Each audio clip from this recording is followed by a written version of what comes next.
Right now, there are more pet cats in Australia than there have ever been. Pre-COVID, we had approximately 3.8 million pet cats. Now we estimate it's around 5.2 million pet cats. When we talk about impacts on biodiversity, ultimately what matters is how many animals are eaten in a given area. And because we have so many more pet cats, they have an impact that is up to 50 times greater on an area basis than feral cats eating wildlife in the bush. Cats voluntarily came into our society, and they did this about 12,000 years ago in the Mesopotamia region in northern Africa. So the cats up in the mountains started coming down to human settlements, forming relationships with people in these establishments. Traits that make them good hunters and good companions are what's been valued. So we've preserved the hunter in them. To now keep them in urban areas in large numbers and expect them not to hunt is not a reality. Any local species that's trying to survive in your urban environment, if you're trying to build a frog pond or nurture native birds in your garden, they're going to have a more difficult time in suburbia, purely because of the concentration of cats. People who keep their cats on their property at all times have the greatest chance of ensuring that the cat lives a full and happy life. It's well known now that pet cats don't need to roam outside. They are perfectly happy to be contained in the home environment if they're appropriately stimulated and given a nice environment at home. It reduces the risk of them dying from car accidents.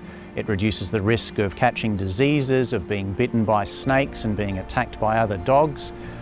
So it vastly reduces their risk of injury, and we see that in the much higher lifespans that pet cats have if they're contained.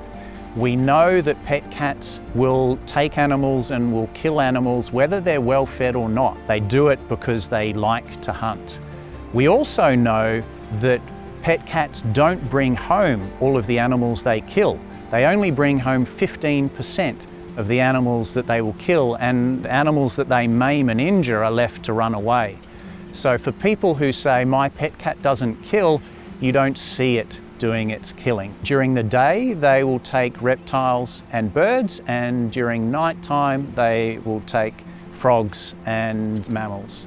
So locking them up only at night is not a solution. We have to have cats permanently contained and appropriately entertained all the time. It's best to do it from an early age, but it's not impossible to adapt an older cat to a life indoors, and you'll find that it's just, you've got that happy cat there that's going to live a long and healthier life. I have owned cats in the past that have been hit by cars, gotten cat scratch abscesses and been attacked by dogs.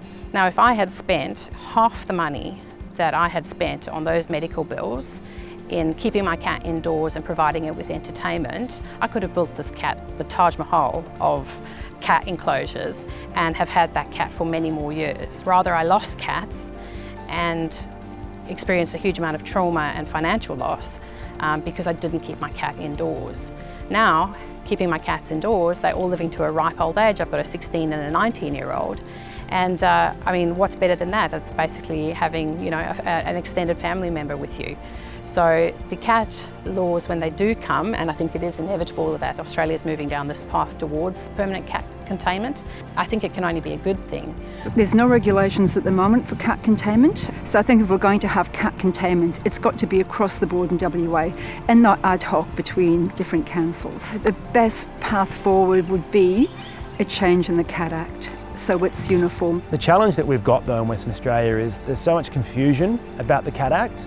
We need the state government to step in and help us create uniform laws across all of Western Australia, so it's easy for the community to understand what's going on, and it's easy for cat owners to understand what is the right thing to do. Ultimately, what I would love to see is the entire community moving to a place where there is widespread understanding that cat containment is a better outcome for absolutely everyone, and it's just the accepted norm.